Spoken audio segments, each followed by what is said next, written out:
System, इसको MIS भी बोलते हैं। MIS का स्टैंड पर यही है जो मैंने अभी आपको बताया, मैनेजमेंट इंफॉर्मेशन सिस्टम। अब इसके क्रेडिटर्स के बारे में बात करते हैं। What is creditors?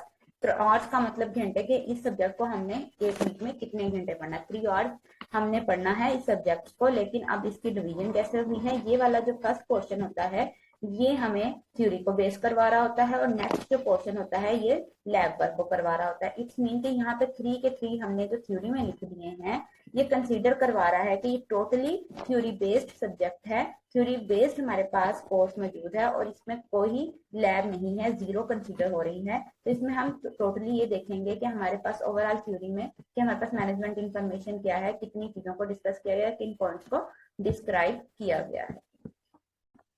स्टूडेंट्स, आज के लेक्चर को स्टार्ट करने से पहले जो हमने प्रीवियस लेक्चर में जो चीजें डिस्कस की थी उनका थोड़ा सा ओवरव्यू लेते हैं कि हमने किन चीजों को डिस्कस किया था। Let's start previous lecture overview.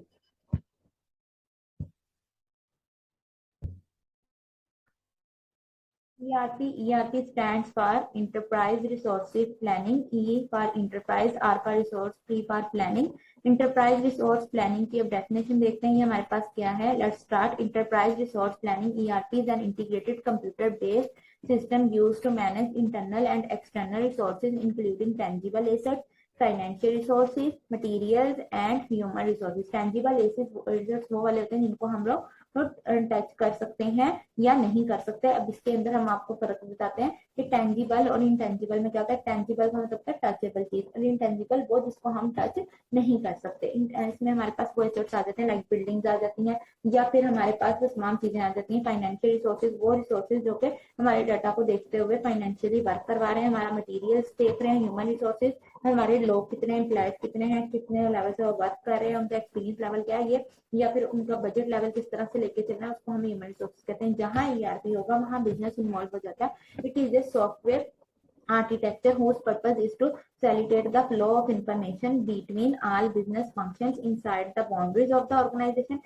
and manage the connections to outside stakeholders. के हमारे जितने भी आउटसाइड स्टेक होल्डर्स हैं वो किस तरह से बिजनेस फंक्शंस को डील करते हैं, उनका इनसाइड लेवल क्या है, वो बाउंड्रीज को कैसे सेट करते हैं, ऑर्गेनाइजेशन क्या है वो किस तरह से फैसिलिटेट करते हैं हमारी इंफॉर्मेशन को तमाम ऑर्गेनाइजेशन के मिड में। अपने जितना भी फंक्शन है वो एक बाउंड्री के अंदर रहते हुए, कि एक ऑर्गेनाइजेशन है उसको जितना फंक्शन बताया गया उसने अपनी बाउंड्री के अंदर रहते हुए किस तरह से वर्क करना है, और जितने उनके स्टेक होल्डर्स यानी कि वो मेंबर जो कि शेयर करते हैं अपना कोई पार्ट रखते हैं एक ऑर्गेनाइजेशन में, तो उसके साथ वो किस तरह से डीलिंग करते हैं, उनका कनेक्शन को कैसे मैनेज करते हैं। ERP is build on A centralised database. ठीक है, वो सेंट्रलाइज्ड डेटाबेस जिसके मुताबिक क्या है कि डेटाबेस देखा जाता है कि आपका डेटाबेस ओरिजिनल कैसे वर्क करवा रहा है। Normally utilising a common computing platform. ठीक है, एक कॉमन कंप्यूटिंग प्लेटफॉर्म बनाता है कि तमाम सिस्टम जो है एक ही कंप्यूटर के साथ मैनेज कर रहे हैं। Consolidate all business operations into uniform and enterprise wide system environment. और ये तमाम सिस्टम को जो है वो एंटरप्राइज करता है कि वाइड रेंज में जितने भी एंटरप्राइजेस सिस्टम है उनको लेते हुए वर्क करवाता है कि हमारा सिस्टम जो है वो वाइड रेंज में, खुली रेंज में वर्क करवा रहा है, चीजों को देख रहा है, अंडरस्टैंड कर रहा है। नेक्स्ट हमारे पास आता है how enterprise integrated systems work. किस तरह से एक इंटरप्राइज सिस्टम जो है वो वर्क करता है। लाइक यहाँ पे एक डेफिनेशन लिखी है, इसको पहले पढ़ते हैं फिर उसके मुताबिक आगे फर्दर वर्किंग स्टार्ट करते हैं। Enterprise system feature a set of integrated software modules and a central database that enables data to be shared by many different business processes and functional area through out the enterprise. के हमारे enterprise को देखते हुए या पूरे system को देखते हुए कैसे कौन सी चीज जो है वो वर्क करती है, चीज को लेकर चलती है, अंडरस्टैंड करवाती है। हमारा सेंट्रल डेटाबेस जैसे अनेबल होता है वो अपने मल्टीपल एनालिसिस को या अपने चीजों को कैसे वो शेयर करता है, वो कैसे एबल होता है अपने डाटा को फंक्शनल एरियाज में ले जाने के लिए पूरे इंटरप्राइज सिस्टम्स को देखते हुए।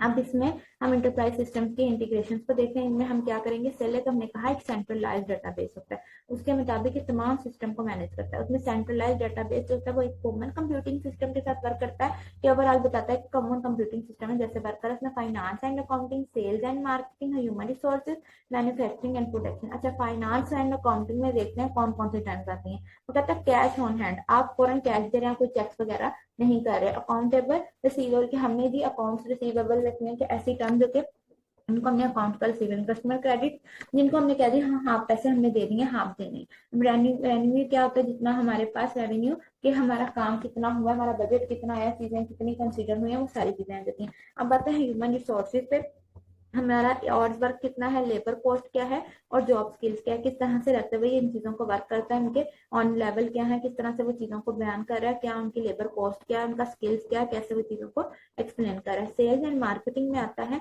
कि हमारे पास ऑर्डर्स क्या आ रहे हैं, सेल्स की फोरकास्टिंग कैसे चल रही है, हम रिक्वेस्ट कहाँ से ले रहे हैं, प्राइस की चेंजिंग क्या कर रहे हैं, ये सारी चीजें इसके अंदर इन्वॉल्व होती हैं। उसी के मुताबिक इसको फर्दर करवाता है। पहले हमने देखना हमारे पास ऑर्डर क्या है, फिर उनको सेल्स देखना है क्या इन सेल्स के अंदर हम चीजों को रिटर्न कर सकते हैं, उनकी प्राइसेस देखनी है कि प्राइसेस क्या चल रही हैं चीजों की, किस तरह से हम उस चीज की प्राइसेस को देके जा रहे हैं। मैन्युफैक्चरिंग एंड प्रोडक्शन में हमारे पास क्या आता है, material, production schedules, shipment details, production capability capacity and purchase के हमारा मटेरियल क्या है, किस तरह से मटेरियल हम लोग लेके हमारे जो मटेरियल उसके ऊपर हम बनाना क्या चाह रहे हैं, हमारा प्रोडक्शन का शेड्यूल क्या है, हमारा जो प्रोडक्शन है वो क्या लेवल हो रहा है, किस डेट पे प्रोडक्शन डेट स्टार्ट हो रही है, एंडिंग डेट क्या है, और उसके मुताबिक रखते हैं उसके टाइम टेबल में, डेडलाइन में हम कैसे वर्क करते हैं। शिपमेंट यानी कि हमने अपने डाटा को किस तरह से उसके जो सेलर्स हैं उन तक पहुंचाना है। अब प्रोड्यूसर प्रोडक्शन कैपेसिटी हमारे क्या और से और हम इसको प्रोडक्ट कर सकते हैं, बना सकते हैं। अब इनके परचेजेस, अगर इसके बाद हमें कुछ और अपना काम माल खरीदना पड़े तो हम खरीद सकते हैं। ये पूरा एक साइकिल है जो कि वर्क करता है इंटरप्राइज में, अपने सिस्टम को करते हुए हमें फ्लो चार्ट की शक्ल में दिखाया गया। नेक्स्ट हमारे पास integrated enterprise system development ERP areas आ जाते हैं। इनको अब डिस्कस करते हैं वन बाय वन करके। Number 1 customer services, data is about clients, order processing, order services, EDI transfer of e documents, internet access की हमारी कस्टमर सर्विसेज में डेटाबेस जितना रहता है क्लाइंट्स के बारे में, ऑर्डर की प्रोसेसिंग देखी जाती है, ऑर्डर की सर्विसेज चेक की जाती है कि ऑर्डर जो है वो सही तरह से पहुंचाया जा रहा है, क्या वो ट्रांसफर कर रहा है अपने डॉक्यूमेंट को, और इंटरनेट की एक्सेस मिल रही है कि हमारा जो इंटरनेट है वो हमें टाइम पे मिल रहा है, उसके मुताबिक रखते हुए ये वर्क कर। नेक्स्ट लेवल पे हम प्रोडक्शन पे आते हैं। प्रोडक्शन में हमारे पास क्या चीज आती है, प्रोडक्शन कैसे मेजर करता है, wholesale services, production cost, calculating purchasing material loss, establishing timetable of production, forecasting of capabilities, calculating of critical level of inventories, process production control ETC utensils आ जाते हैं कि हमारे पास जितना भी प्रोडक्शन लेवल है उसमें होलसेल की सर्विसेज देखी जाती है, प्रोडक्शन लेवल देखा जाता है, उनके अखराजात देखे जाते हैं, परचेजिंग का मटेरियल देखा जाता है, फिर उन सबको कैलकुलेट किया जाता है। कैलकुलेट करने के बाद वो क्रिटिकल लेवल जितना मुश्किल लेवल होता है उसकी सबकी इन्वेंट्री देखी जाती है, प्रोसेस की प्रोडक्शन कंट्रोल देखी जाती है, ईटीसी। इन सब चीजों के बाद करने के बाद हम लोग वर्क करते हैं। फाइनेंस में आते हैं। फाइनेंस क्या होता है कि हमारा जो प्रोडक्शन लेवल है या अकाउंटिंग का लेवल है कैसे वर्क करता है, अकाउंटिंग डॉक्यूमेंट्स फ्लो के अकाउंटिंग का डॉक्यूमेंट फ्लो कैसे जा रहा है, कंट्रोल कैसे कर रहा है चीजों को, preparing and reports according to customer needs. हाँ जी, ये रिपोर्ट्स को तैयार करवाता है, कस्टमर की जरूरत को देखते हुए उसके मुताबिक वर्क करवाता है। लॉजिस्टिक चेन इंटीग्रेशन, इंटीग्रेशन के इसमें क्या क्या चीजें आती हैं, अच्छा इनमें सप्लाई चेन मैनेजमेंट आती है, and vendor relationship management and CRM. Customer relationship management में कस्टमर्स का रिलेशन देखा जाता है, सप्लाई चेन में कस्टमर एंड एम्प्लॉय दोनों का रिलेशनशिप देखा जाता है, वीआरएम में वेंडर रिलेशनशिप में हम लोग जिसका रिलेशनशिप देखते हैं उसका भी मैं आपको अभी बताती हूँ। इनपुट मैनेजमेंट में हम लोग क्या देखते हैं, हम लोग इसमें ये देखते हैं कि हमारा कस्टमर्स और जो हमारा अपना सॉफ्टवेयर है वो अपने इंडिपेंडेंटली वर्क कर रहा है, उनके साथ कैसा रिलेशन बना के चल रहा है, उनकी मैनेजमेंट को सही से डील कर पा रहा है कि नहीं कर पा रहा, कि हमारा जो एक्सपेक्ट है वो किस तरह से चीजों को देख रहा है, इसको हम लोग इस एंगल में डील करते हैं, तो इसको हम कहते हैं वीआरएम। अब नेक्स्ट हमारे पास क्या आता है, हमारे पास वैल्यूएशन हुई है ईआरपी सिस्टम की, ईआरपीज आया, उसके अंदर हमने कंट्रोलिंग एंड सेल्स डिस्ट्रीब्यूशन देखी। अब हमने कहा 1990s में ऐसा क्या हुआ था, मैनेजरियल मैनेजमेंट आई थी, financial account, investment management, quality management, personal management, human resources, plant management आ जाते हैं। यानी कि हमने मैनेजरियल को किया था, मटेरियल्स कैसे हमने देखे थे, मटेरियल कैसे देखते हुए फाइनेंस का अकाउंट किया था, इन्वेस्टमेंट देखी थी हमारी कितनी जा रही है, क्वालिटी उसमें मुताबिक आ रही है कि नहीं आ रही, हमने हमारी पर्सनल मैनेजमेंट सही जा रही है, एचआरएम यानी कि हमारे एम्प्लॉयज के साथ रिलेशनशिप सही वर्क कर रहा है, हमने जो चीज बिल्ड करनी थी वो कर पाए। अब एमआर P2 में क्या आता है हमारे पास 1970s का रिलेशन आ गया कि इसमें सेल्स एंड ऑपरेशंस प्लानिंग हुई थी, सिमुलेशन एंड फोरकास्टिंग, यानी कि ऐसा इन्वायरमेंट बनाया गया था लुक लाइक का रियल। अब एमआरपी में 1 में हमने जो देखा वो ये था कि 1960s में कि मास्टर प्रोडक्शन हमारे पास शेड्यूल यानी कि 1 by 1 शेड्यूल बनाया गया था कि हमारा जो शेड्यूल है कि इतने टाइम पे हमारी चीज तैयार होनी है, उसके मुताबिक रखते हुए ये काम करेगा। फिर मटेरियल रिक्वायरमेंट की प्लानिंग देखी थी कि हमारा जो रिक्वायरमेंट है उसके मुताबिक हमने प्लानिंग की है, कैपेसिटी हमारी रिक्वायरमेंट के मुताबिक हुई है, एग्जीक्यूट किया है हमने, मटेरियल्स के प्लान्स को देखा है। वेव 1 में एमआरपी है, वेव 2 में ईआरपी, वेव 3 में कस्टमर सेंट्रिक इंटीग्रेशन के आपका सेंट्रिक इंटीग्रेशन कैसे चल रहा है, काम कैसे चल रहा है, इंटरप्राइज इंटीग्रेशन क्या है कि आपके इंटरप्राइज इंटीग्रेशन के साथ आप लोग वर्क कैसे करें, चीजों को कैसे देखें। स्ट्रक्चर ऑफ ईआरपी सिस्टम, अब हमने स्ट्रक्चर ऑफ ईआरपी सिस्टम में हमने देखना है enterprise, extended and extended, customer, suppliers, ERP managers and stakeholder. इसमें हमारे पास कौन कौन सी चीजें आ रही है, sales forecasting, customer services, representative, back office administrator and SCM, CRM, customer relationship management, supply chain management के हमारे सप्लाई चेन का मैनेजमेंट कैसे चल रहा है, चीजों को कैसे लेकर चल रहा है, ह्यूमन रिसोर्सेज क्या है, चीजों को कैसे अंडरस्टैंड करें, चीजों को देख कैसे रहे, वर्क कैसे करें, काम को कैसे लेके चल रहे हैं, हमारा फाइनेंशियल रिकॉर्ड क्या है, हमारी चीजों को कैसे मैनेज किया जा रहा है, सेल्स एंड मार्केटिंग के हम सेल्स एंड मार्केटिंग को कैसे देख रहे हैं, कस्टमर का एम्प्लॉय के साथ जो रिलेशनशिप है ये उसको देख सकता है। अब नेक्स्ट हमारे पास ईआरपी में डायग्राम आ जाती है जिसमें हम देख रहे हैं सीआरएम को, एचआरएम को, एससीएम को, यानी कि अब कस्टमर और ह्यूमन रिसोर्सेज और एससीएम सप्लाई चेन आ जाती है। अब जो है हमारे पास सीआरएम है उसमें क्लाइंट की प्रोफाइल देखेंगे, क्लाइंट का सपोर्ट सिस्टम देखेंगे, फिर उसके बाद सेल्स प्रोसेस मैनेजमेंट देखेंगे, हमारा प्रोसेस मैनेजमेंट ठीक कर रहा है, मैनेज ठीक कर रहा है। फिर एचआरएम में देखेंगे एम्प्लॉय, हमारे पास नेगेशंस कैसे चल रही है, एम्प्लॉय की मैनेजमेंट कैसे हो रही है, ऑपरेशनल मैनेजमेंट कैसे हो रही है, ब्रांच एजेंट क्या चल रहा है, फ्रेंचाइज की मैनेजमेंट क्या है, चीजों को कैसे मैनेज किया जा रहा है, sales management, inventory, purchase management, issues, question and receiving and order, the shipment of production, keep an account, invoicing, receive payments, sales process आ जाती है, ऑर्डर्स एंड इन्वेंशन, ये हमारी कस्टमर साइड्स है। अब यहाँ पे ये सप्लायर साइड्स है, इन्वेंट्री में स्टॉक्स आ जाते हैं, checks in checks out, stock का ट्रांसफर किया जाता है, उनको देखा जाता है कि स्टॉक कैसे आया, फिर उनको ट्रांसफर करना है, उनका स्टेक होल्डर के साथ हमने अपना वर्क देखना है, हमारा वर्क कैसा चल रहा है। अब परचेज मैनेजमेंट में हमने परचेजिंग लेवल को देखना है कि हमारे पास जो रिक्वेस्ट है उसके मुताबिक काम हुआ, हमारा ऑर्डर वर्क किया, अराइवल जितनी गई प्रोडक्ट की सही गई है, हमने अपना स्टॉक सही से मैनेज किया कि मौजूद है कि नहीं मौजूद, हमें टाइम भी सारी चीजें पता है।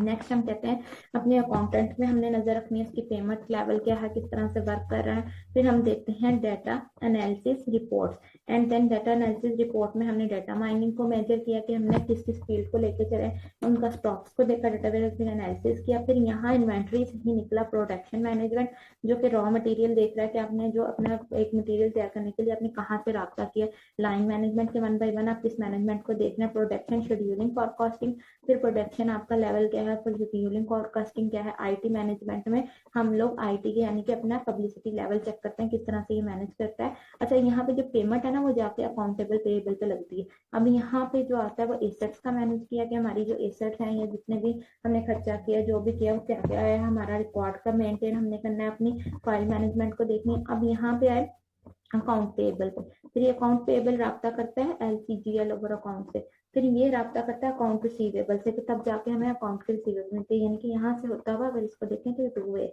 यहाँ से इधर को जा रहा है और इधर से हम दोनों इसी पे फोकस कर रहे हैं। ट्रांजैक्शन मैनेजमेंट आ जाती है, अकाउंटिंग आ जाती है एंड रिपोर्ट मैनेजमेंट। इन सब चीजों को हमने देखते हुए एक ईआरपी डायग्राम बनाई है जो हमारे कस्टमर और सप्लायर का रिलेशनशिप बनाती है, जिसको बेस बनाते हुए हम अपनी प्रोडक्ट की डिलीवरी करते हैं और इनकी इन्वेंशन करते हैं, उसके मुताबिक हम अपनी चीज को तैयार करवाते हैं।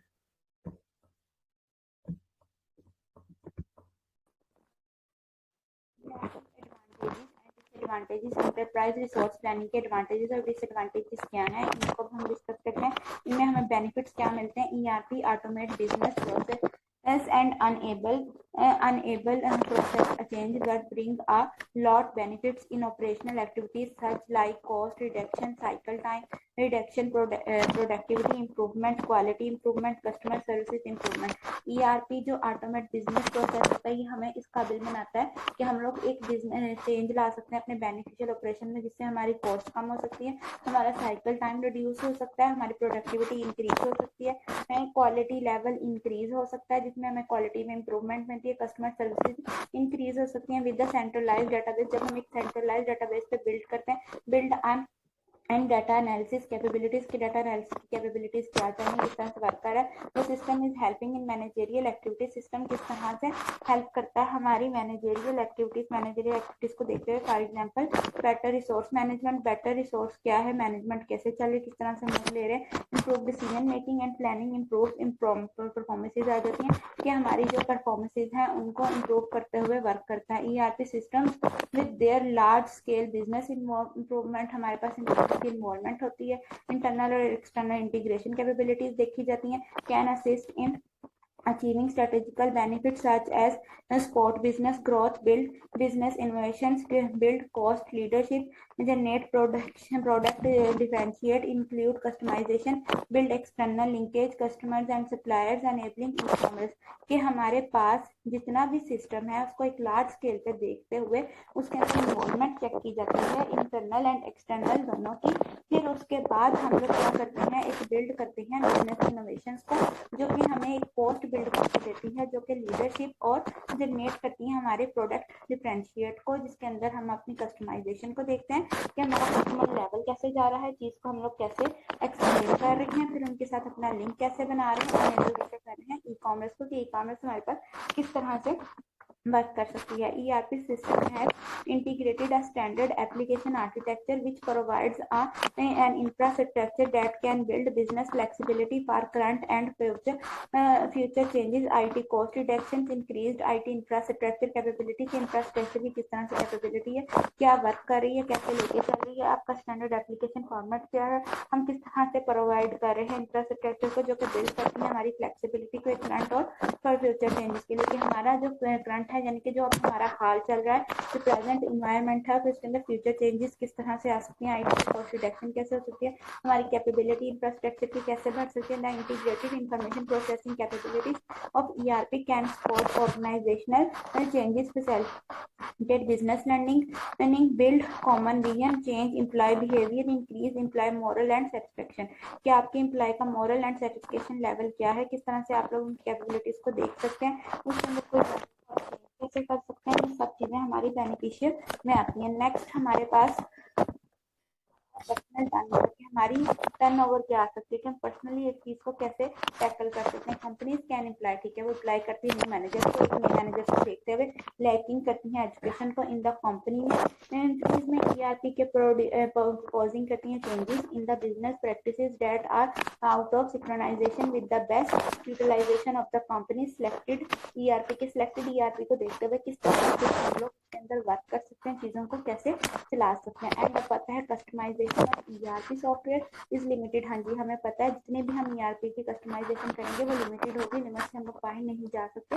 सम कस्टमाइजेशन में involve changing of the ERP software structure which is usually not allowed, जो कि हमें allowed नहीं होती। re-engineering of business process to fit the industry standard prescribed by the ERP system may lead to a loss of competitive advantage, कि हमें जो competitive advantage है जिसके साथ हमने एक advantage चलाना है या जिस माहौल के अंदर रहते हुए हमने वर्क करना है, चीजों को लेके जाना है, तो हमें उसके मुताबिक रहते हुए हम उस चीज को लीड कर रहे हैं, अगर हमें लॉस हो जाता है तो हमें दोबारा चीज के साथ काम करना है। यानी कि अगर हमारा एक एडवांटेज है जिसमें हमने अपने एडवाइजर अपने जो कंपटीटर्स हैं उनके साथ मुकाबला करना है, तो हमने इस चीज को देखना है क्या हमारा जो मुकाबला है कंपटीटर्स के साथ हो सकता है, हम उन चीजों को देख सकते हैं, बता सकते हैं कि कंपटीटर कैसे वर्क कर रहे हैं, चीजों को कैसे लेके चल रहे हैं, ये सारी चीजें हम लोग इसके अंदर देखेंगे। देन आता है ERP vendors can change sums of money for the annual license renew that is unrelated to the size of the company using the ERP are its profitable,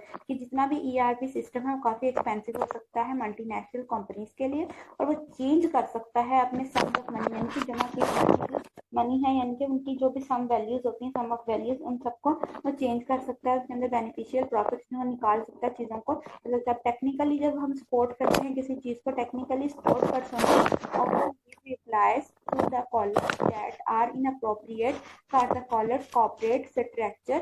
हाँ जी, जितने भी टेक्निकल सपोर्ट सिस्टम है वो offer करते हैं अपने callers को, जो कि अप्रोप्रिएट इनअप्रोप्रिएट होता है कॉलर्स के लिए, जो कि कॉपरेट कर सकते हैं किसी भी स्ट्रक्चर से। कंप्यूटर की सिक्योरिटी को देखा जाता है। Concern arise for at a company that requires an audit trail of changes so as to meet some regularity standards। हमारे रेगुलर स्टैंडर्ड्स क्या है, किस तरह से हम एक चीज को देखते हुए उसके ऊपर वर्क कर रहे हैं, हमने रेगुलरिटी किस तरह से अपनी कायम रखनी है, चीजों को कैसे देखना है। ERP are often seen as too rigid, too difficult to adopt the specific workflow and business process of some companies। ये हमारा ERP होता है वो हमारा बिजनेस फ्लो को चेक करता है जितना हमारा कंपनी के साथ चलता है, और इसका मेन काजेस फेलियर का यही है। हम लोग ये साथ साथ अपनी ना कंपनीज का लेवल नहीं चेक करते, हम ये नहीं कहते हम एक ही लेवल में था, हम ये नहीं देखते कि हमारे जो कॉम्पिटिटर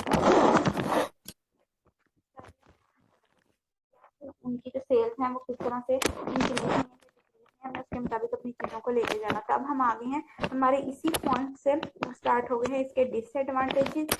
अब इसके डिसएडवांटेजेस हमारे पास ERP का डिफिकल्ट टू यूज है, जिसको हमने न्यू टेक्नोलॉजीज के साथ बिल्ड करते हुए यूज करना। वो कहता है डिफिकल्ट है, लेकिन बट उसने इम्पॉसिबल का वर्ड यूज नहीं किया कि हम ये कह सकेंगे ये इम्पॉसिबल है।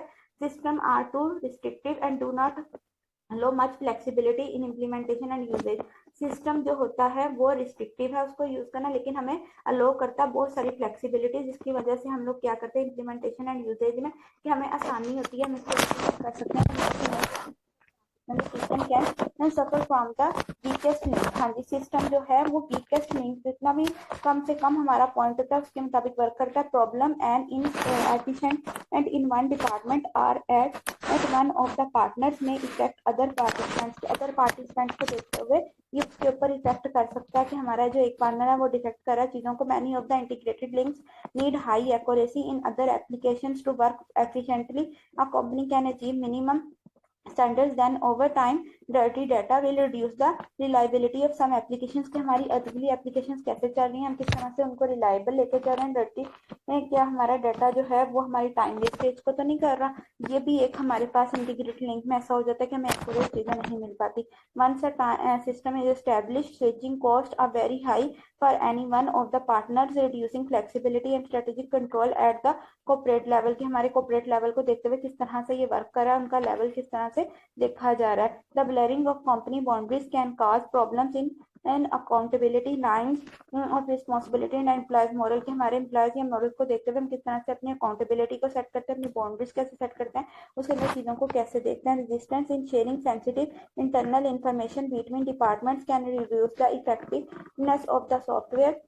अच्छा, जब भी कोई चीज की रुकावट बन जाती है किसी भी डिपार्टमेंट में, तो वो क्या करती है, हमारे जो लेवल होता है ना इफेक्टिवनेस सॉफ्टवेयर का, वो कम से कम कर देती है। There are frequent capability problems with the various legacy system of the partner के पास। का जो भी सिस्टम चल रहा है कैसे चल रहा है उसको कैसे मैनेज करता है। द सिस्टम में भी over engineered relative to the actual needs of the customer. के आपके एक्चुअल नीड क्या है, किस तरह से आप लोग सिस्टम को वर्क कर रहे हैं, कैसे लेके चल रहे हैं, सिस्टम को कैसे इंट्रोड्यूस करवा रहे हैं। ये आपकी life cycle selection, implementation, utilisation, maintenance and retirement आ जाती है। सिलेक्शन में क्या है, डिटरमाइन अ करंट स्टेट। हमने अपनी करंट स्टेट को देखना है, हमारी करंट स्टेट पे वैल्यू क्या चल रही है, कैसे चल रही है। आइडेंटिफाई करना है की प्रोसेस फ्लो, हमारा की का प्रोसेस फ्लो क्या चल रहा है। डिजाइन है फ्यूचर स्टेट, हमारी फ्यूचर की स्टेट क्या है जिसके अंदर आते हम वर्क कर रहे हैं। Map process flow and functionality process flow को देखते हैं। गैप किया जाता है वेंडर ऑफरिंग के साथ, निगोशिएट किया जाता है सॉफ्टवेयर की टाइम के साथ। इसमें प्री साइकिल में आ जाती हैं। अब इम्प्लीमेंटेशन में वो कहता है ये पहले साइकिल से पहले की बात है कि करंट स्टेट क्या है, हमने अपना फ्लॉज देखना है, फिर फ्यूचर की स्टेट को सोचना है, फिर उसके अंदर हमने फंक्शनैलिटी को देखना है, और फिर उसके अंदर नेगोशिएट करना है सॉफ्टवेयर की कौन सी टर्म जो है हम उसको यूटिलाइज कर रहे हैं। अब इम्प्लीमेंटेशन पे आते हैं। इसका ईयर 0 से 1 यानी कि अब कुछ 0 से 1 एक ईयर तक कंप्लीट होने तक का हमारे पास टाइम होता है। नेक्स्ट इम्प्लीमेंटेशन हमने पार्टनर्स में चूज करना होता है। आइडेंटिफाई एग्जेक्टिव स्पॉन्सर, कौन कौन से हम स्पॉन्सर कर सकते हैं। Build IT and business leader owner, हाँ जी आईटी और बिजनेस के जो लीडर ऑनर्स हैं उनको चेक करना है वो कौन कौन से हैं। डिटरमाइन प्रोग्राम मैनेजमेंट, प्रोग्राम की मैनेजमेंट को देखना है। डिजाइन ऑनगोइंग नॉलेज को देखना है कि नॉलेज क्या चल रहा है, कैसे चल रहा है। Management and transfer processes, transfer के प्रोसेसेस को देखना है, कौन सी मैनेजमेंट है, क्या वो ट्रांसफर कर रहे हैं, किस तरह से लेके चलें। यूटिलाइजेशन, अब क्या चीजें हम लोग यूज कर रहे हैं, और इसका टाइम पीरियड होता है 2 से 6, यानी कि 2 से 6 साल तक का अर्सा था, minimum 2 maximum 6।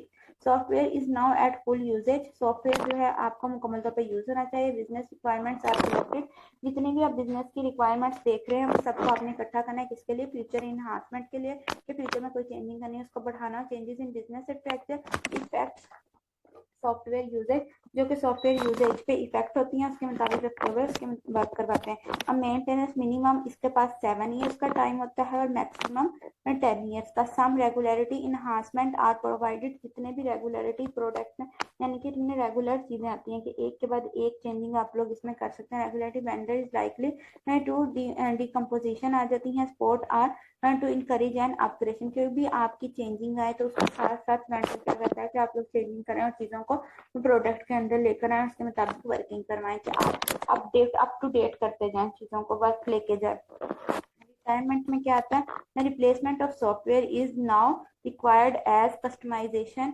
render upgraded absolute, it is time to go back to the vendor selection phase, कि वेंडर का सिलेक्शन फेज कैसा चल रहा है, किस तरह से हम लोग इसमें वर्क कर रहे हैं, चीजों को हम लोग कैसे देख रहे हैं। ईयर 11 थ्रू प्री साइकिल, के प्री साइकिल को देखते हुए इसके अंदर किस तरह से वर्क किया जाता है, चीजों को कैसे देखा जाता है। कि आपका मैक्सिमम जो है 11 साल का प्री साइकिल होता है, इसके अंदर ये चीजों को एक्सप्लेन करता है, बताता है कि आप लोग इस तरह से चीजों को देख सकते हैं, ये चीजों को ले सकते हैं। ये था ईआरपी साइकिल जो कि रिक्वायर्ड हमारा रिटायरमेंट से लेके की आखिरी प्रोसीजर ये होता है जो रिटायरमेंट पे आता है।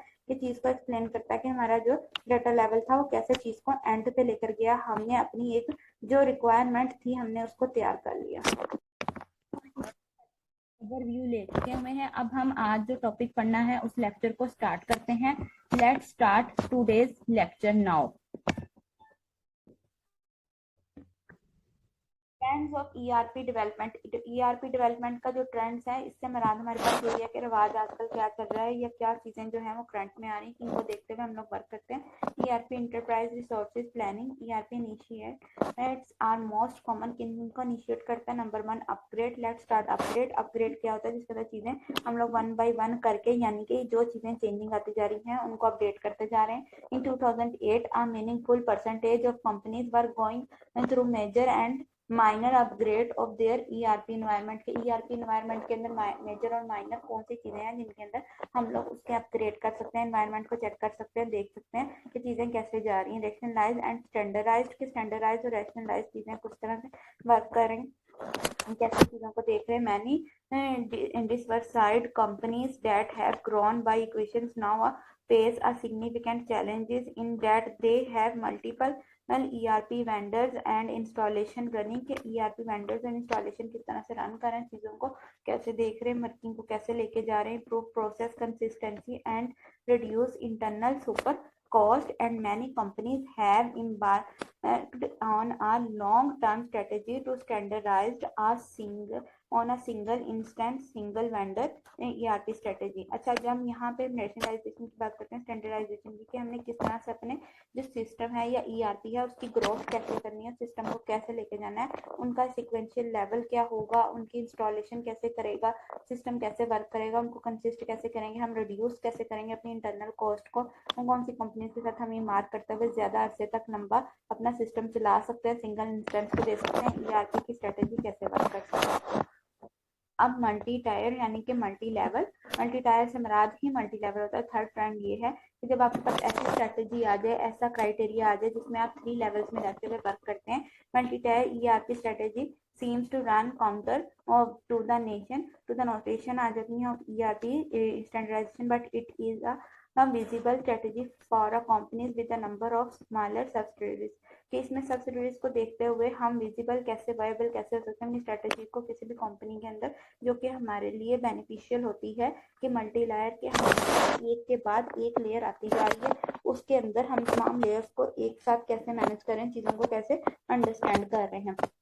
नेक्स्ट हमारे पास आता है इंटीग्रेट। इंटीग्रेशन हमारे पास आती है improving integration among application is the leading application strategy among enterprise companies, and representation are critical priority among 33% of companies. Integration of application is moving from a traditional batch flat file mode to virtual real-time message-based integration using SOA technologies. हाँ जी, services और ये हम लोग देखते हैं कि 33% जितनी भी कंपनीज हैं वो ट्रेडिशनली मूव करती हैं अपने मैसेज बेस्ड सिस्टम को देखते हुए। जिस टाइम पे हम स्टार्ट करते हैं उसी टाइम पे हमें मैसेज रिसीव होगा, उसी टाइम हमें उन सिचुएशंस का सामना करना पड़ेगा, चीज़ों को देखना पड़ेगा। एक्सपैंड का मतलब होता है फैलाना। ERP systems has been historically hard to use, किस तरह से हमें इसको यूज करना है, किस तरह से हमने टिपिकली डेवलप करना है। एक limited set of core users who enter and retrieve data from the system on daily basis पे रहते हुए हम कैसे सिस्टम को यूज कर सकते हैं, कैसे फैला सकते हैं, कैसे अपने लिमिटेड सेट के अंदर रहते हुए चीज को आगे बढ़ा सकते हैं। अब हम लोग अल्टरनेटिव यूज की बात करते हैं। अल्टरनेटिव यूज इंटरफेसेस में क्या क्या चीजें आती हैं, including web based self services, Adobe Forms, Microsoft Office and other technologies are more available now to roll out then ERP capabilities to a broader set of less frequent user across the enterprise near role based। अच्छा, यहाँ पे Adobe based में जितनी सी technologies हमने उन सबको देखा, उनके ऊपर रिलायबल वर्क किया, उनकी कैपेबिलिटीज को देखा। Near role based user experiences design as well as vastly improved BI capabilities are becoming more evident, making these systems more accessible and approachable। जितना भी सिस्टम होगा वो हमारे लिए एक्सेसिबल होगा, अप्रोच कर सकते हैं सिस्टम को, हम डाटा को देख सकते हैं किस तरह से हम लोग उस डाटा को ले रहे हैं और उसके अंदर मेकिंग सेंस बनाते हुए अपने डाटा को एक्सेस करते हैं। और अप्रोचेबल, अप्रोच किया जा सकता है, उसी को एक्सेस करेंगे तो अप्रोच करेंगे तो उसके ऊपर नई चीज को एक्सपैंड कर सकते हैं। ये सही हमने अपने बिजनेस को एक्सपैंड करना होता है। ये ERP का जितने भी ट्रेंड्स हैं ये हमारे बिजनेस के बारे में रिलेट ही आ रहे हैं। अच्छा, अब रिप्लेस से नाम से जाहिर है कि हम कोई चीज रिप्लेस करना पड़ता है, तो ये कब हम रिप्लेस करते हैं, किस पॉइंट पे अपनी चीजों को रिप्लेस करते हैं। नेसेसिटी एट सम पॉइंट, हाँ जी, सम पॉइंट पे आके नेसेसिटी हो जाती है due to the technology of to older legacy system and high levels of customization that compromise the upgrade part को देखते हुए उसके मुताबिक सिस्टम को मैनेज करता है। ERP systems however typically have a useful life of 15 to 20 years more when productively maintained। कहता है 15 से 20 साल तो आप एक सिस्टम पे चल सकते हैं, लेकिन जैसे जैसे जनरेशन चेंज होती जाती है आपको लेवल चेंज करना पड़ता है। लाइक देखिए, अगर हम मोबाइल्स की बात करें तो पहले हमारे पास जो मोबाइल्स थे वो बटन वाले थे, फिर बटन वालों से आए हम लोगों के पास बड़ी स्क्रीन वाले और साथ में नीचे बटन लगे हुए थे, फिर उनसे हम टच स्क्रीन पे आए, टच से आते आते फिर हम लोग एंड्रॉइड बेस्ड आईफोन्स इन तरह की चीजों पे आते जा रहे हैं जो कि नए उसमें फीचर्स डालते जा रहे हैं। ये हमारे पास रिप्लेसिंग आ जाती है। अब हमको ERP, अब applications, new opportunities and challenges, हाँ जी, कौन कौन सी अपॉर्चुनिटीज मौके हमें मिलते हैं या कौन सी मुश्किलात का हमें सामना करना पड़ सकता है ERP एप्लीकेशंस के दरमियान में। Enterprise application challenges, highly expensive to purchase and implement enterprise application. Enterprise की एप्लीकेशन क्या किस तरह से वर्क करें, टोटल कॉस्ट उसकी में 4 to 5 टाइम्स हो सकती है प्राइस ऑफ सॉफ्टवेयर की।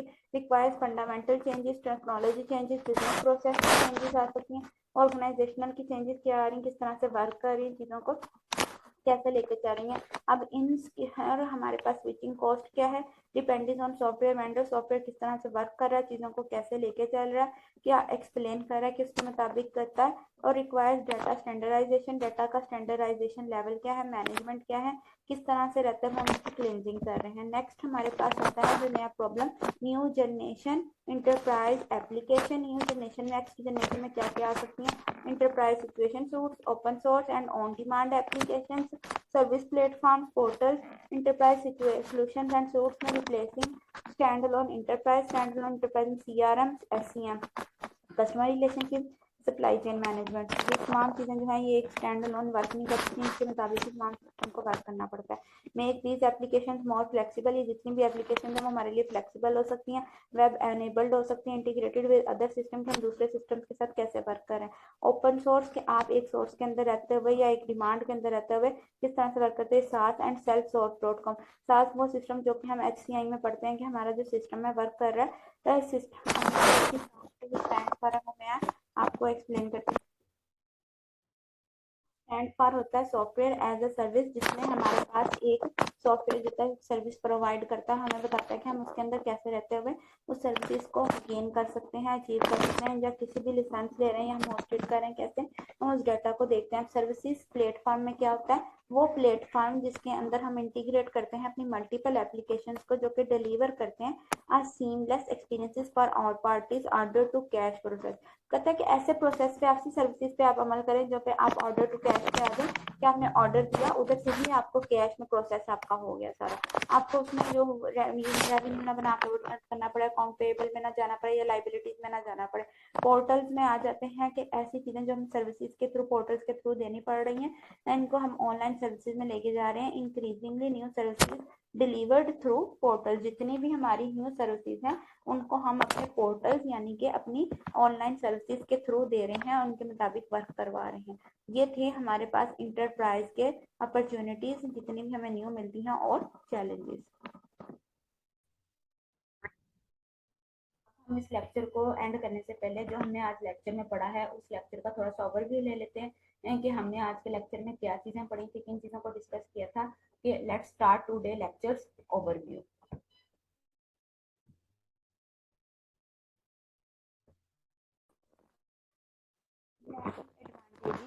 एडवांटेजेस, एंटरप्राइज रिसोर्स प्लानिंग के एडवांटेजेस और डिसएडवांटेजेस क्या हैं, इनको हम डिस्कस करते हैं। इनमें हमें बेनिफिट्स क्या मिलते हैं। ERP automate business process and enable process a change that bring a lot benefits in operational activities such like cost reduction, cycle time reduction, productivity improvement, quality improvement, customer services improvement।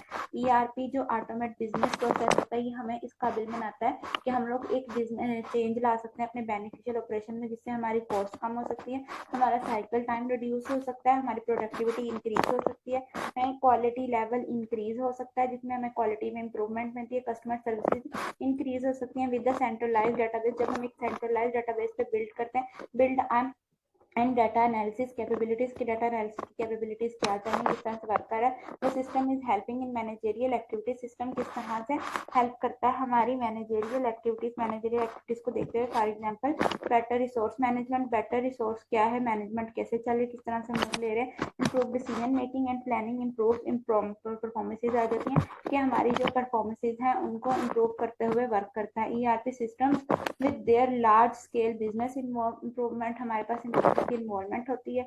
Internal और external integration capabilities देखी जाती हैं। Can assist in achieving strategical benefits such as support business growth, build business innovations, build cost leadership, generate product differentiate, include customization, build external linkage, customers and suppliers, enabling e-commerce। कि हमारे पास जितना भी system है उसको एक large scale पे देखते हुए उसके अंदर इन्वॉल्वमेंट चेक की जाती है, इंटरनल एंड एक्सटर्नल दोनों की। फिर उसके बाद हम लोग क्या करते हैं, एक बिल्ड करते हैं बिजनेस इनोवेशंस को, जो कि हमें एक पोस्ट बिल्ड करके देती है, जो कि लीडरशिप और जनरेट करती है हमारे प्रोडक्ट डिफरेंशिएट को, जिसके अंदर हम अपनी कस्टमाइजेशन को देखते हैं कि हमारा कस्टमर लेवल कैसे जा रहा है, चीज को हम लोग कैसे एक्सप्लेन कर रहे हैं, फिर उनके साथ अपना लिंक कैसे बना रहे हैं, एनेबल कैसे कर रहे हैं ई कॉमर्स को, कि ई कॉमर्स हमारे पास किस तरह से वर्क कर सकती है। ERP system has integrated a standard application architecture which provides an infrastructure that can build business flexibility for current and future changes। IT cost reductions, increased IT infrastructure capability, की infrastructure की किस तरह से capability है, क्या work कर रही है, कैसे लेके चल रही है, आपका स्टैंडर्ड एप्लीकेशन फॉर्मेट क्या है, हम किस तरह से प्रोवाइड कर रहे हैं इंफ्रास्ट्रक्चर को, जो कि बिल्ड करती है हमारी फ्लेक्सिबिलिटी को करंट और फॉर फ्यूचर चेंजेस के लिए, कि हमारा जो करंट है, यानी कि जो अब हमारा हाल चल रहा है, जो प्रेजेंट इन्वायरमेंट है, फिर उसके अंदर फ्यूचर चेंजेस किस तरह से आ सकती हैं, आईटी कॉस्ट रिडक्शन कैसे हो सकती है, हमारी कैपेबिलिटी इंफ्रास्ट्रक्चर की कैसे बढ़ सकती है, the integrated information processing capabilities of ERP can support organizational changes facilitate business learning, build common vision, change employee behavior, increase employee moral and satisfaction। क्या आपके एम्प्लॉय का मोरल एंड सेटिस्फेक्शन लेवल क्या है, किस तरह से आप लोग उनकी कैपेबिलिटीज को देख सकते हैं, उसके अंदर कोई कैसे कर सकते हैं, ये सब चीजें हमारी बेनिफिशियल में आती है। नेक्स्ट हमारे पास पर्सनल टर्नओवर की हमारी टर्नओवर क्या आ सकती है कि हम पर्सनली एक चीज को कैसे टैकल कर सकते हैं। कंपनीज कैन इम्प्लाई, ठीक है, वो अप्लाई करती है मैनेजर को, एक मैनेजर को देखते हुए लैकिंग करती है एजुकेशन को इन द कंपनी में ईआरपी के प्रपोजिंग करती है changes in the business practices that are out of synchronization with the best utilization of the company selected ERP के सिलेक्टेड ईआरपी को देखते हुए किस तरह से हम लोग इसके अंदर वर्क कर सकते हैं, चीजों को कैसे चला सकते हैं। एंड पता है customization ERP software is limited, हाँ जी हमें पता है जितने भी हम ईआरपी की कस्टमाइजेशन करेंगे वो लिमिटेड होगी, लिमिट से हम लोग बाहर नहीं जा सकते। सम कस्टमाइजेशन में involve changing of the ERP software structure which is usually not allowed, जो कि हमें allowed नहीं होती। re-engineering of business process to fit the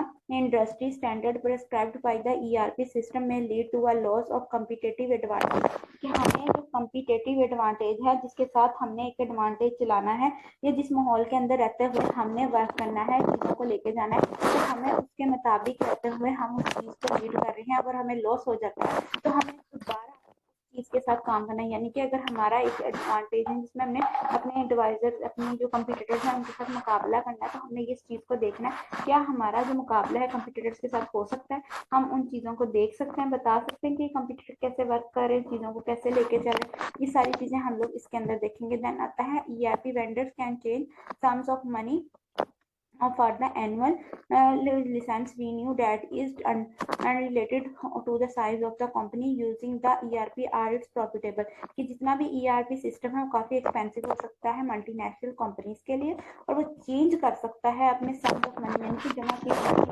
money है, यानी कि उनकी जो भी सम वैल्यूज होती हैं, सम ऑफ वैल्यूज, उन सबको वो चेंज कर सकता है, उसके अंदर बेनिफिशियल प्रॉफिट निकाल सकता है चीजों को। टेक्निकली जब हम सपोर्ट करते हैं किसी चीज को, टेक्निकली सपोर्ट कर सकते हैं replies to the columns that are inappropriate for the college corporate structure। हाँ जी, जितने भी टेक्निकल सपोर्ट सिस्टम है वो ऑफर करते हैं अपने कॉलर्स को, जो कि अप्रोप्रिएट इनअप्रोप्रिएट होता है कॉलर्स के लिए, जो कि कॉपरेट कर सकते हैं किसी भी स्ट्रक्चर के साथ। कंप्यूटर की सिक्योरिटी को देखा जाता है।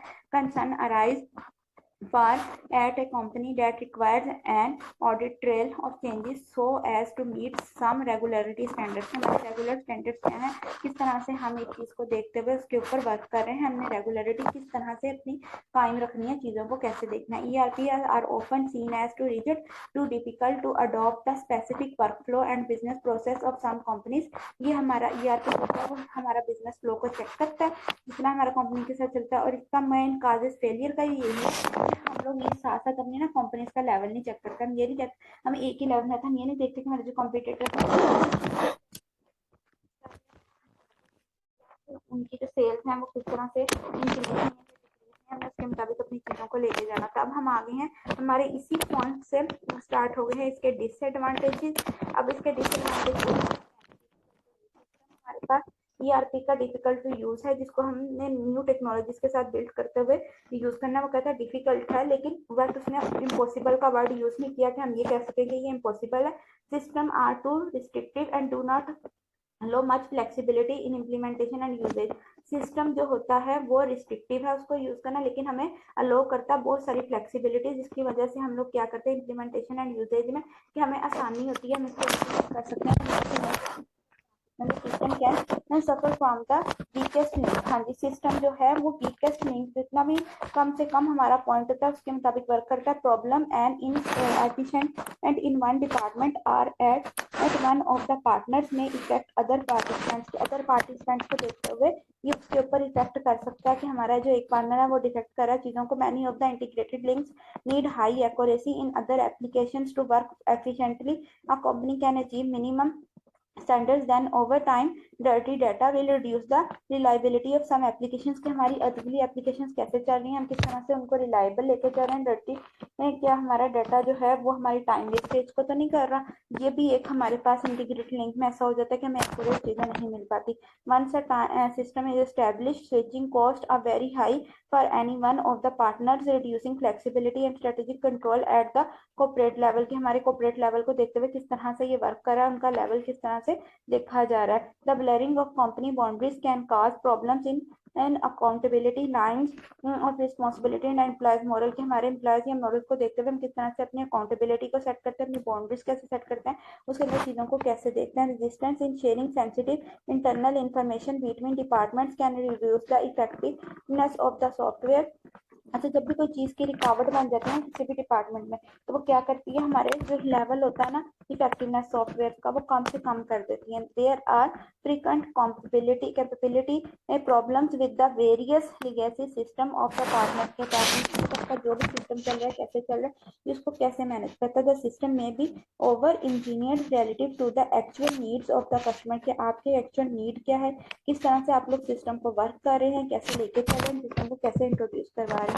ये आपकी लाइफ साइकिल यानी selection, implementation, utilisation, maintenance and retirement आ जाती है। सिलेक्शन में क्या है, डिटरमाइन अ करंट स्टेट। हमने अपनी करंट स्टेट को देखना है, हमारी करंट स्टेट पे वैल्यू क्या चल रही है, कैसे चल रही है।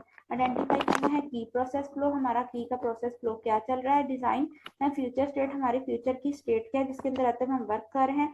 Map process flow and functionality process flow को देखते हैं। गैप किया जाता है वेंडर ऑफरिंग के साथ, निगोशिएट किया जाता है सॉफ्टवेयर की टाइम के साथ। इसमें प्री साइकिल में आ जाती हैं। अब इम्प्लीमेंटेशन में वो कहता है ये पहले साइकिल से पहले की बात है कि करंट स्टेट क्या है, हमने अपना फ्लॉज देखना है, फिर फ्यूचर की स्टेट को सोचना है, फिर उसके अंदर हमने फंक्शनैलिटी को देखना है, और फिर उसके अंदर नेगोशिएट करना है सॉफ्टवेयर की कौन सी टर्म जो है हम उसको यूटिलाइज कर रहे हैं। अब इम्प्लीमेंटेशन पे आते हैं। इसका ईयर 0 से 1 यानी कि अब कुछ 0 से 1 एक ईयर तक कंप्लीट होने तक का हमारे पास टाइम होता है। इम्प्लीमेंटेशन हमने पार्टनर इसमें चूज करना होता है। आइडेंटिफाई एग्जेक्टिव स्पॉन्सर, कौन कौन से हम स्पॉन्सर कर सकते हैं। Build IT and business leader owner, हाँ जी, आईटी और बिजनेस के जो लीडर ओनर्स हैं उनको चेक करना है, वो कौन कौन से हैं। डिटरमाइन प्रोग्राम मैनेजमेंट, प्रोग्राम की मैनेजमेंट को देखना है। डिजाइन ऑनगोइंग नॉलेज को देखना है कि नॉलेज क्या चल रहा है, कैसे चल रहा है। Management and transfer processes, transfer के प्रोसेसेस को देखना है, कौन सी मैनेजमेंट है, क्या वो ट्रांसफर कर रहे हैं, किस तरह से लेके चलें। यूटिलाइजेशन, अब क्या चीजें हम लोग यूज कर रहे हैं, और इसका टाइम पीरियड होता है 2 से 6 यानी कि 2 से 6 साल तक का अर्सा होता है, मिनिमम 2 मैक्सिमम 6।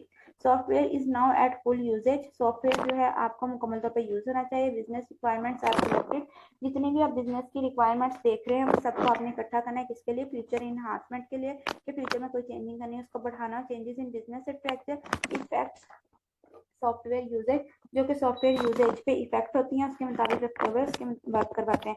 अब मेंटेनेंस मिनिमम इसके पास 7 ईयर्स का टाइम होता है और मैक्सिमम 10 ईयर्स का। सम रेगुलरिटी इनहांसमेंट आर प्रोवाइडेड, जितने भी रेगुलरिटी प्रोडक्ट में यानी कि इतने रेगुलर चीजें आती हैं कि एक के बाद एक चेंजिंग आप लोग इसमें कर सकते हैं। Regularity vendor is likely to decomposition आ जाती है। Sport are to encourage and upgradation, क्योंकि भी आपकी चेंजिंग आए तो उसके साथ साथ वेंडर क्या करता है कि आप लोग चेंजिंग करें और चीजों को प्रोडक्ट के अंदर लेकर आए, उसके मुताबिक वर्किंग करवाएं कि आप अपडेट अप टू डेट करते जाएं, चीजों को वर्क लेके जाए। रिटायरमेंट में क्या आता है, the replacement of software is now required as customization render upgraded absolute, it is time to go back to the vendor selection phase। के वेंडर का सिलेक्शन फेज कैसा चल रहा है, किस तरह से हम लोग इसमें वर्क कर रहे हैं, चीजों को हम लोग कैसे देख रहे हैं। ईयर 11 थ्रू प्री साइकिल, के प्री साइकिल को देखते हुए इसके अंदर किस तरह से वर्क किया जाता है, चीजों को कैसे देखा जाता है। कि आपका मैक्सिमम जो है 11 साल का प्री साइकिल होता है, इसके अंदर ये चीजों को एक्सप्लेन करता है, बताता है कि आप लोग इस तरह से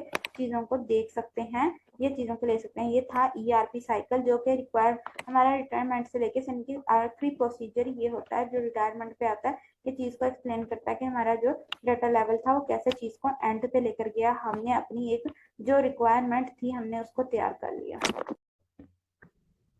ट्रेंड्स ऑफ ईआरपी डेवलपमेंट।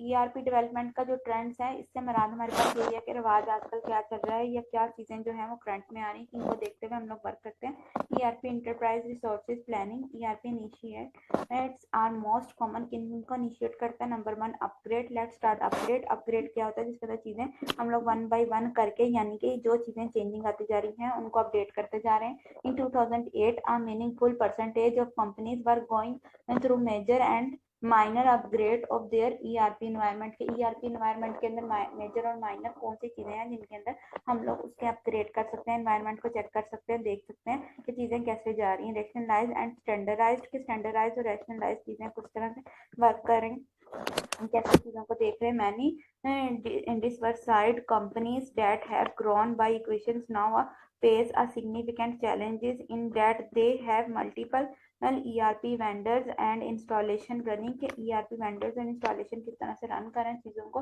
कैसे देख रहे हैं, वर्किंग को कैसे लेके जा रहे हैं, improve process consistency and reduce internal super cost, and many companies have embarked on a long term strategy to standardize on a single instance single vendor ERP strategy। अच्छा, जब हम यहाँ पे नेशनलाइजेशन की बात करते हैं, स्टैंडर्डाइजेशन की, कि हमने किस तरह से अपने जो सिस्टम है या ERP है उसकी ग्रोथ कैसे करनी है, सिस्टम को कैसे लेके जाना है, उनका सिक्वेंशियल लेवल क्या होगा, उनकी इंस्टॉलेशन कैसे करेगा, सिस्टम कैसे वर्क करेगा, उनको कंसिस्ट कैसे करेंगे, हम रिड्यूस कैसे करेंगे अपनी इंटरनल कॉस्ट को, कौन सी कंपनी के साथ हम ये मार्क करते हुए ज्यादा अरसे तक लंबा अपना सिस्टम चला सकते हैं, सिंगल इंस्टेंस को दे सकते हैं, ERP की स्ट्रेटेजी कैसे वर्क कर सकते हैं।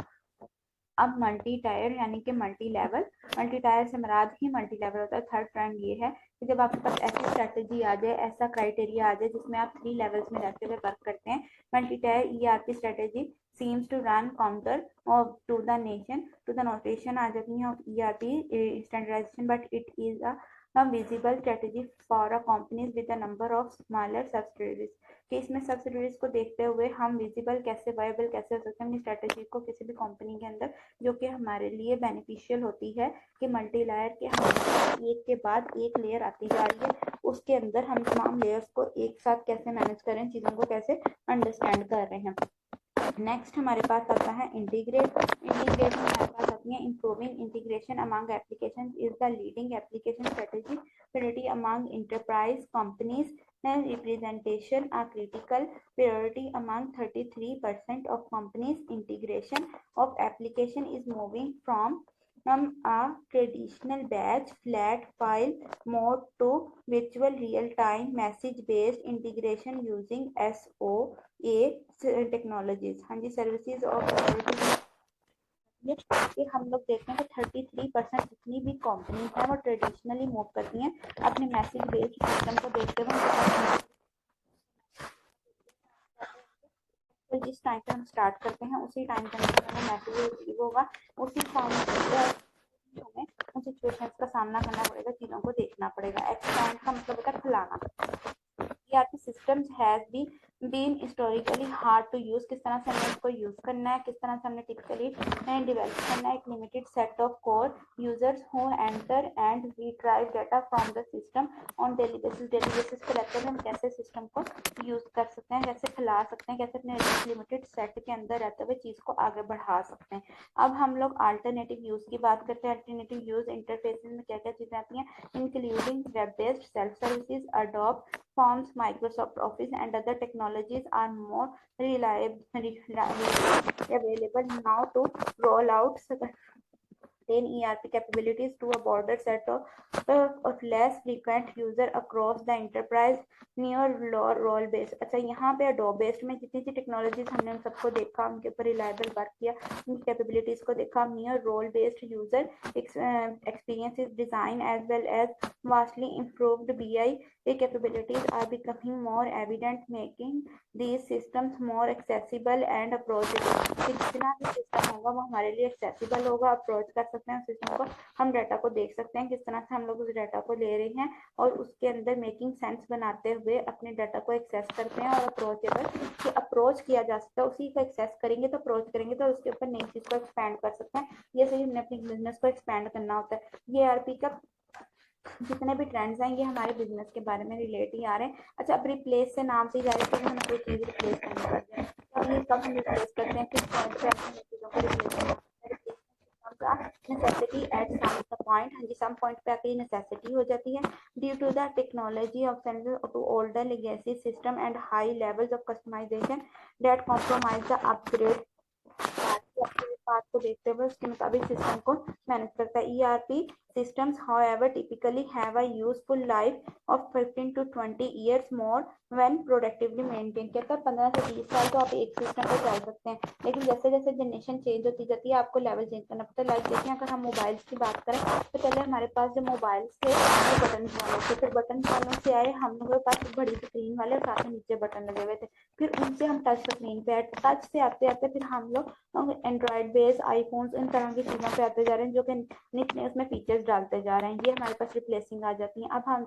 आती अब applications new opportunities and challenges, हाँ जी कौन कौन सी अपॉर्चुनिटीज मौके हमें मिलते हैं या कौन सी मुश्किलात का हमें सामना करना पड़ सकता है ईआरपी एप्लीकेशंस के दरमियान में। Enterprise application challenges, highly expensive to purchase and implement enterprise application, enterprise की एप्लीकेशन क्या किस तरह से वर्क करें, टोटल कॉस्ट उसकी में 4 to 5 टाइम्स हो सकती है, प्राइस ऑफ सॉफ्टवेयर की, requires fundamental changes, technology changes, business process changes आ सकती हैं, ऑर्गेनाइजेशनल की चेंजेस क्या आ रही हैं, किस तरह से वर्क कर रही हैं, चीजों को कैसे लेके चल रही हैं। अब इन हमारे पास स्विचिंग कॉस्ट क्या है, depending on software vendor, software किस तरह से वर्क कर रहा है, चीजों को कैसे लेके चल रहा है, क्या एक्सप्लेन कर रहा है, किसके मुताबिक करता है, और रिक्वायर्स डाटा स्टैंडर्डाइजेशन, डाटा का स्टैंडर्डाइजेशन लेवल क्या है, मैनेजमेंट क्या है, किस तरह से रहता है, हम उसकी क्लिनजिंग कर रहे हैं। नेक्स्ट हमारे पास होता है जो नया problem new generation enterprise application, new generation next generation में क्या क्या आ सकती हैं, enterprise situation suits, open source and on demand application,